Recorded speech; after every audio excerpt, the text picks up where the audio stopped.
Bom dia, estamos no dia 245 de leitura da Bíblia. Começaremos com João, capítulo 9, versículos de 24 a 41. Então chamaram pela segunda vez o homem que tinha sido cego e lhe disseram: Diga a verdade diante de Deus, nós sabemos que este homem é pecador. Ele respondeu: Se é pecador, não sei. Uma coisa sei, eu era cego e agora vejo. Perguntaram-lhe outra vez: O que ele fez a você? Como lhe abriu os olhos? Ele respondeu: Já lhes disse, mas vocês não ouviram. Por que querem ouvir outra vez? Por acaso vocês também querem se tornar discípulos dele? Então insultaram e lhe disseram: Discípulo dele é você. Nós somos discípulos de Moisés. Sabemos que Deus falou a Moisés, mas este nem sabemos de onde é. O homem respondeu: É estranho que vocês não saibam de onde ele é, mas ele me abriu os olhos. Sabemos que Deus não atende a pecadores. Pelo contrário, se alguém teme a Deus e pratica a sua vontade, a este atende. Desde que o mundo existe, jamais se ouviu que alguém tenha aberto os olhos a um cego de nascença. Se este homem não fosse de Deus, não poderia ter feito nada.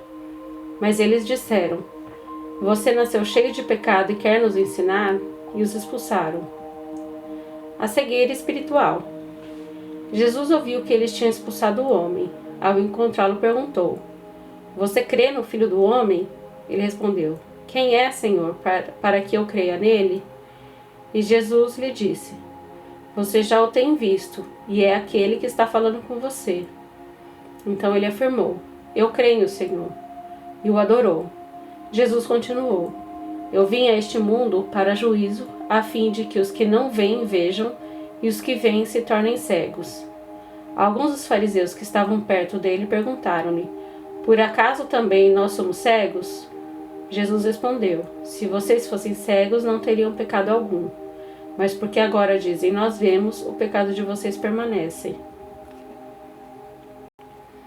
Livro 2 de Crônicas, capítulo 7. A glória de Deus enche o templo. Quando Salomão acabou de orar, desceu fogo do céu e consumiu o holocausto e os sacrifícios. E a glória do Senhor encheu o templo. Os sacerdotes não podiam entrar na casa do Senhor, porque a glória do Senhor tinha enchido a casa do Senhor.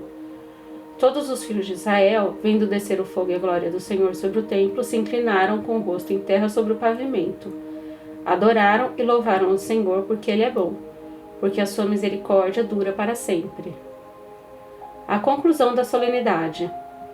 Então o rei e todo o povo ofereceram sacrifícios ao Senhor. O rei Salomão ofereceu em sacrifício 22.000 bois e 120.000 ovelhas. Assim o rei e todo o povo consagraram a casa de Deus. Os sacerdotes estavam nos seus devidos lugares, bem como os levitas com os instrumentos musicais do Senhor, que o rei Davi tinha feito para com eles louvar o Senhor, porque a sua misericórdia dura para sempre. Quando Davi o louvava pelo ministério deles, os sacerdotes que tocavam as trombetas estavam diante dele e todo Israel se mantinha de pé. Salomão consagrou também o meio do átrio que estava diante da casa do Senhor, pois ali ofereceu os holocaustos e a gordura dos sacrifícios pacíficos. Ele fez isso porque no altar de bronze que Salomão tinha construído não cabiam os holocaustos, as ofertas de cereais e a gordura dos sacrifícios pacíficos. Nesse tempo, Salomão celebrou a festa durante 7 dias, e todo Israel com ele, uma grande congregação desde a entrada de Ramate até o rio do Egito. No 8º dia tiveram uma reunião solene, porque por 7 dias haviam celebrado a consagração do altar e a festa durou mais 7 dias. No 23º dia do 7º mês, o rei despediu o povo para suas tendas, e todos voltaram alegres e de coração contente por causa do bem que o Senhor tinha feito a Davi, a Salomão e a Israel, seu povo. A aliança de Deus com Salomão. Assim Salomão acabou de construir a casa do Senhor e o palácio real. Tudo o que Salomão tinha planejado fazer na casa do Senhor e no seu palácio, ele efetuou com sucesso. De noite, o Senhor apareceu a Salomão e lhe disse: Ouvi a sua oração e escolhi para mim este lugar para a casa do sacrifício. Se eu fechar o céu de modo que não haja chuva, ou se ordenar os gafanhotos que consumam a terra, ou se enviar a peste entre o meu povo, se o meu povo, que se chama pelo meu nome, se humilhar, orar, me buscar e se converter dos seus maus caminhos, eu ouvirei dos céus, perdoarei os seus pecados e sararei a sua terra. Os meus olhos estarão abertos e os meus ouvidos estarão atentos à oração que se fizer neste lugar, porque escolhi e santifiquei este templo para que nele esteja o meu nome para sempre. Os meus olhos e o meu coração estarão ali todos os dias. Se você andar diante de mim como fez o seu pai Davi, fazendo segundo tudo que lhe ordenei e guardando os meus estatutos e os meus juízos, também confirmarei o trono do seu reino, segundo a aliança que fiz com Davi, seu pai, dizendo: nunca lhe faltará sucessor que governe em Israel.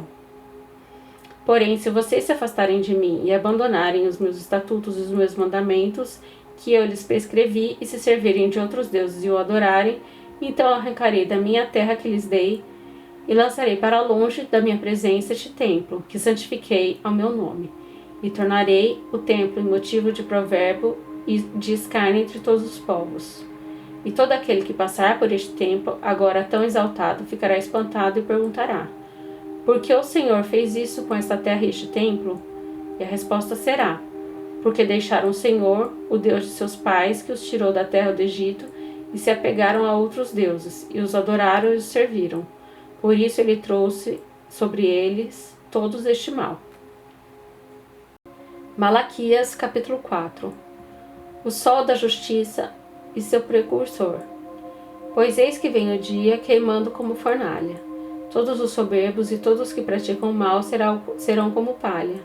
O dia que vem os queimará, diz o Senhor dos Exércitos, de modo que não lhes deixará nem raiz nem ramo. Mas para vocês que temem o meu nome nascerá o sol da justiça, trazendo salvação nas suas asas. Vocês sairão e saltarão como bezerros soltos da estrebaria. Vocês pisarão os ímpios, pois eles se farão cinzas debaixo das plantas dos pés de vocês. Naquele dia que prepararei, diz o Senhor dos Exércitos. Lembre-se da lei de Moisés, meu servo, a qual lhe prescrevi em Horebe para todo Israel, a saber, estatutos e juízo. Eis que lhes enviei o profeta Elias, antes que venha o grande e terrível dia do Senhor. Ele converterá o coração dos pais aos seus filhos e o coração dos filhos aos seus pais, para que eu não venha e castigue a terra com maldição.